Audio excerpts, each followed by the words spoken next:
दोघे एकमेकांच्या मिठीत होते, पण सईच्या मनात विचार सुरू होते. हे सगळं तर विराटने तिला सांगितले होते, पण त्याला राखीबद्दल समजले कसे?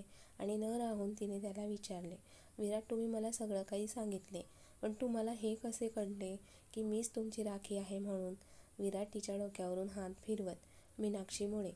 सई त्याच्या मिठीतून बाजूला होत त्याच्याकडे गोंधळलेल्या चेहऱ्याने पाहत होती. मीनाक्षीमुळे? मीनाक्षीला कुठे भेटलात तुम्ही? आज खूप दिवसानंतर तिला पण तिच्या बेस्ट फ्रेंडची आठवण येत होती, कारण मीनाक्षीमुळेच तर ती लेख लिहायला लागली होती आणि पोस्टसुद्धा करायला लागली होती. ते झाले असे, मी दिल्लीला गेलो होतो आणि तिथेच मीनाक्षीने तुझा लेख तिच्या नवऱ्यासाठी सरप्राईज म्हणून वाचला होता. तेव्हा मला वाटले होते की लेख वाचणारी माझी राखी आहे म्हणून. मी तर तिलाच राखी समजलो होतो, पण तिच्या नवऱ्याने जेव्हा मला सांगितले की हा लेख तिने नाही तर तिच्या बेस्ट फ्रेंडने लिहिला आहे, आणि त्यानंतर मीनाक्षीनेच मला तुझ्याबद्दल सांगितले. सई तर त्याचे बोलणे शॉक लागल्यासारखी ऐकत होती. मग त्यानंतर विराट महाबळेश्वरला कसा आला, त्याचा ॲक्सिडेंट एक एक करून तिला सगळं काही सांगत होता. सईला जेव्हा समजले की विराट तिच्या जवळ येत असताना त्याचा ॲक्सिडेंट झाला, त्याबद्दल सईला वाईट वाटले. पण आता आनंद या गोष्टीचा होता की ते दोघं सोबत होते. विराट, आधीच अमेरिकेत तुमच्यावर किती मोठे संकट आले होते. मृत्यूच्या दारातून तुम्ही परत आला होता, तरी माझ्यासाठी तुम्ही एवढं सगळं केलं.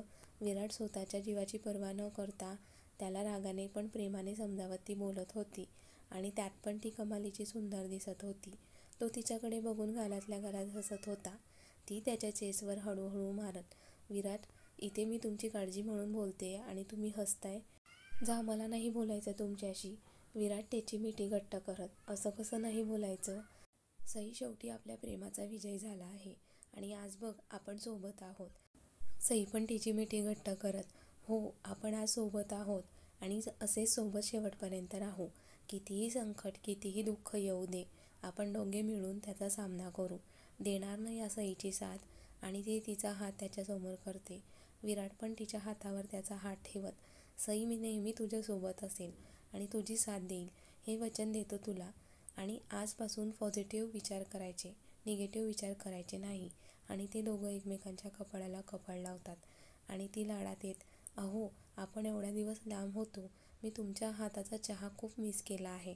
आणि त्यात बाहेर नुकताच पाऊस पडून गेला आहे.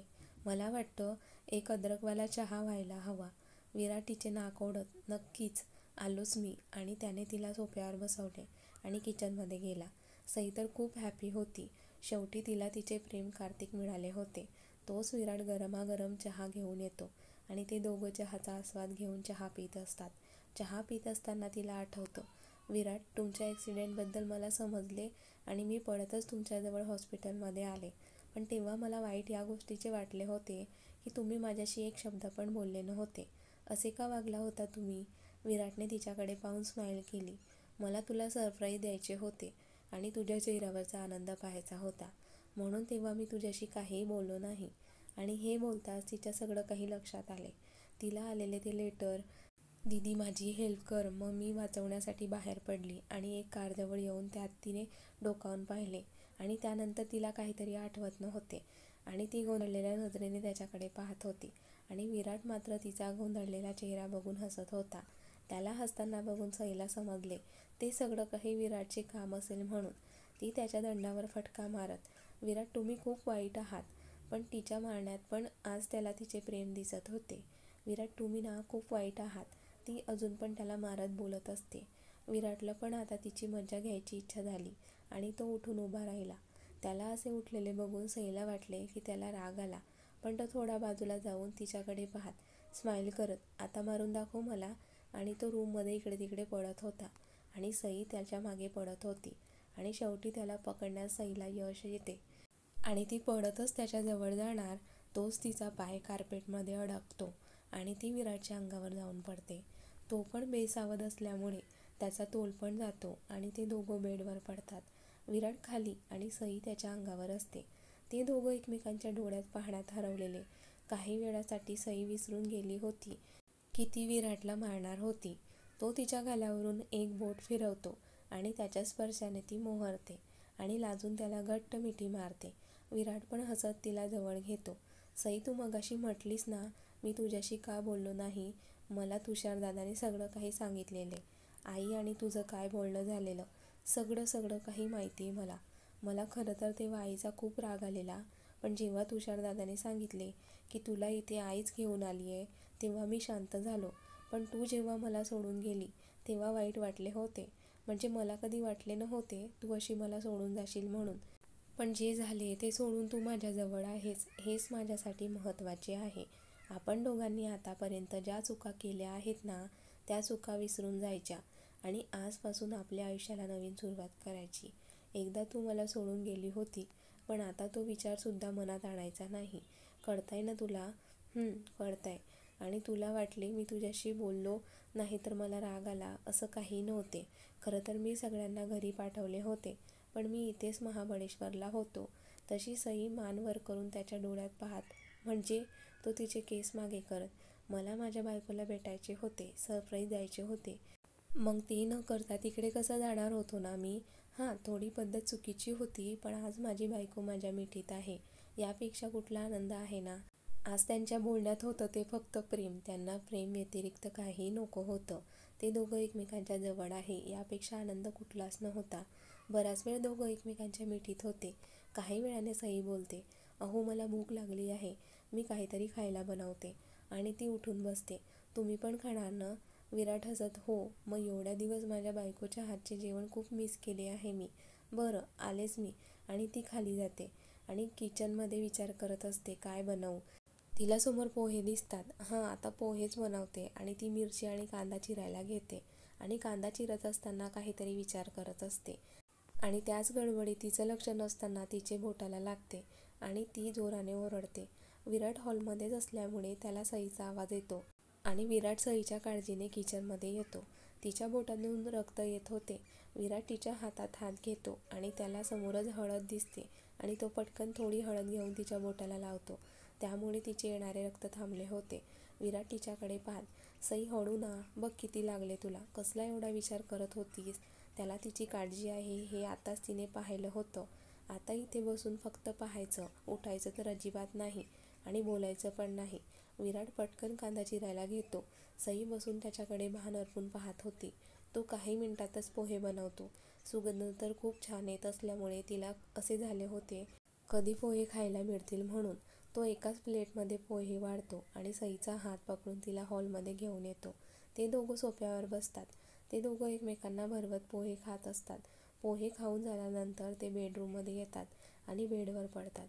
त्यांच्यातही सगळे गैरसमज दूर झाले होते. ते दोघं एकमेकांच्या शेजारी झोपून एकमेकांच्या डोळ्यात हरवले होते.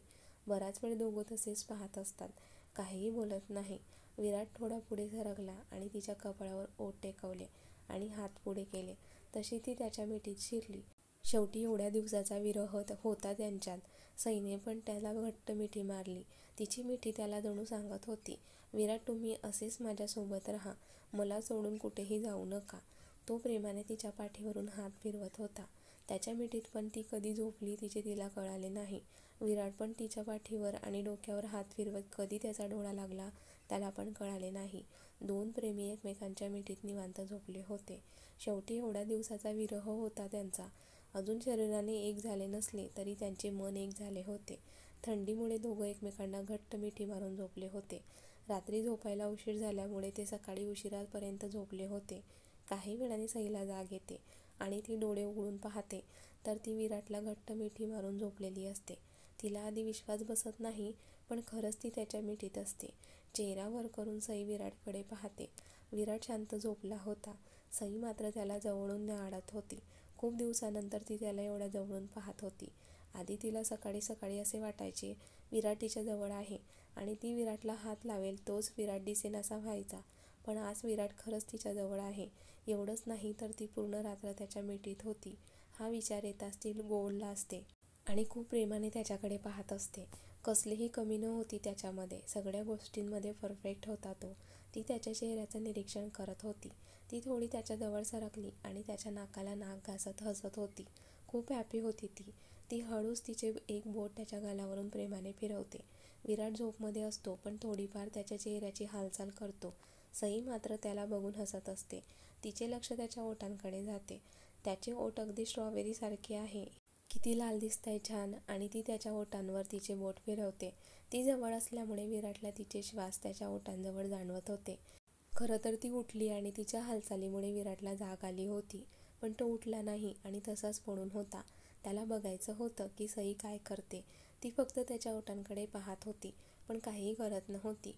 तोच विराट डोळे उघडतो आणि सई गोंधळून त्याच्याकडे पाहते आणि त्याच्या एवढे जवळ आपण आहोत हे तिच्या लक्षात येताच ती उठून जाणार. तोच विराटने तिच्या कमरेत हात पकडून घट्ट मिठी मारली. त्याची मिठी एवढी घट्ट होती की तिला हलता पण येत नव्हतं आणि समोर विराट असल्यामुळे तिचा चेहरा पण लाजून लाल झाला होता.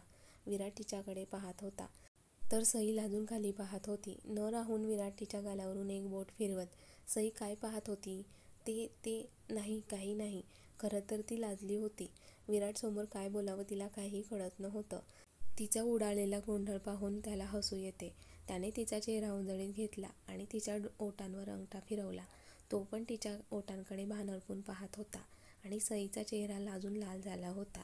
आणि वेळ वाया न घालवता विराटने तिच्या ओठांवर ओठ टेकवले. खूप भान हरपून तिला तो किस करत होता. किस करत त्याने तिला बेडवर झोपवले आणि अजून पण किस करत होता. त्यांचे श्वास जवळ होत होते, पण त्यांना सकाळची ही स्वीट मॉर्निंग अनुभवायची होती आणि ते भान हरपून एकमेकांना किस करत होते. आता त्रास होत असल्यामुळे विराट बाजूला होतो. दोघं जोरजोरात श्वास घेत असतात. दोघांची नजरानजर होते आणि ते हसतात आणि एकमेकांना मिठी मारतात. कालच पाऊस पडून गेल्यामुळे सकाळी हवेत चांगलाच गारवा होता. त्याने तिला मिठीत घेतले आणि दोघांच्या अंगावर ब्लँकेट घेतले. दोघे पण उबदार ब्लँकेटमध्ये एकमेकांच्या शरीराची ऊब अनुभवत होते. सईने लाजून तिचा चेहरा त्याच्या चेस्टमध्ये लपवला आणि तिला लाजताना बघून तो तिच्या केसांवरून हात फिरवतो आणि किस पण करतो. सई, किती लाजणार आहेस, बायको आहेस तू माझी. अशी लाजत राहशील तर कसं होईल माझं. त्याचं बोलणं ऐकून ती लाजून पुन्हा कूच बदलते. तरी विराट तिला पुन्हा मागून घट्ट मिठीत घेतो. तिलाही त्याचा स्पर्श वेडावत होता. दोघं बराच वेळ तसेच झोपून होते. अहो, मला गॅलरीमध्ये जायचे आहे. हो चल ना. आणि विराट उठून तिला दोन्ही हातात उचलून घेतो. अहो काय करताय, माझ्या बायकोला गॅलरीमध्ये घेऊन जातोय. त्याचं बोलणं ऐकून ती काहीही बोलत नाही. प्रेमाने त्याच्याकडे पाहत असते. तो तिला घेऊन चेअरवर बसवतो. त्याने येताना ब्लँकेट पण आणले होते, कारण तिकडे चांगलीच थंडी होती. तो बसल्यानंतर त्याने दोघांना ब्लँकेटने कव्हर करून घेतले आणि ते बाहेर पाहत होते. बाहेर खूप सुंदर दिसत होतं. थंडगार वाऱ्याचा अंगाला होणारा स्पर्श, त्यावर डोलणारी फुलं, झाडी, सगळं काही खूप छान दिसत होतं. सई तर हे सगळं डोळ्यात साठवण्याचा प्रयत्न करत होती आणि विराट मात्र त्याच्या बायकोला पाहण्यात गुंग होता. तिच्या लक्षात आले की विराट तिच्याकडे पाहतो, तशी तिने लाजून तिचा चेहरा त्याच्या शर्टमध्ये लपवलाय. तिच्या वागण्याचं त्याला हसू आले आणि तो मनात विचार करत, वेडीच आहे माझी बायको. आणि नकळत त्याने तिच्या मानेवर त्याचे ओठ फिरवले आणि त्याच्या ओठांचा स्पर्श तिथे होताच तिच्या अंगात गोड शिरशिरी आली. सई, तू कितीही लाजलीस ना तरी हा विराट फक्त तुझा आहे आणि माझ्याजवळ येऊन हक्क गाजवू की नको गाजवू हा विचार तू सोडून दे. मी फक्त आणि फक्त तुझं आहे. तुला जेवढे माझे लाड करायचे असतील तेवढे तू करू शकतेस. त्यासाठी तुला फुल परमिशन आहे. त्याचे बोलणे ऐकून तिची मिठी घट्ट झाली आणि त्याच्या चेहऱ्यावर स्माईल आली. तिच्या मनात विचार येऊन गेला, खरंच मी किती लकी आहे ना की विराट माझ्या आयुष्यात आले. ज्या प्रेमाची मी किती दिवसांपासून वाट पाहत होते. मला तर माहिती पण नव्हते की माझे प्रेम मला मिळेल की नाही, पण आज माझे प्रेम माझ्यासोबत आहे. मला आता या व्यतिरिक्त काहीही नकोय. फक्त विराट माझ्याजवळ असेच राहावे आणि माझ्यावर असेच प्रेम करावे, हेच मला हवे आहे. दोघं बराच वेळ एकमेकांच्या मिठीत होते. सई, तू पूर्ण दिवस जरी अशी बसलीस ना तरी मला काही प्रॉब्लेम नाहीये, पण मला भूक लागलीये. आधी फ्रेश होऊ, मग काहीतरी खायला बनवू. त्याचं बोलणं ऐकून ती त्याच्या मिठीतून बाजूला झाली आणि उठून जाणार. तोच विराट तिचा हात पकडून तिला जवळ ओढले. तू म्हणत असशील तर आपण दोघे सोबतच फ्रेश होऊ. त्याचे बोलणे ऐकून ती चांगलीच लाजली. ती लाजत, हो बरं जा, मी मस्करी करतोय तुझी. जा, जाऊन फ्रेश हो. ती जायला लागली पण मध्येच थांबली आणि त्याच्याजवळ आली आणि त्याला कळायच्या आधीच तिने त्याच्या ओठांवर स्मूच केले आणि ती पळत बाथरूममध्ये निघून गेली. ती गेली पण विराट अजून पण शॉकमध्ये होता. त्याला आता काय झाले ते कळलेच नाही. नकळत त्याचे हात त्याच्या ओठांवर गेले आणि त्याच्या लक्षात आले आणि तो पण उठून आत जाणार, पण सई आत बाथरूममध्ये निघून गेली होती. त्याने पण हसत त्याच्या केसांवरून हात फिरवला. खूप हॅपी होते दोघं. इकडे बाथरूममध्ये सईची पण तशीच काहीशी अवस्था होती. तिच्या वागण्याचे तिलाच हसू येत होते. नकळत तिचा हात पण तिच्या ओठांवरून फिरत होता.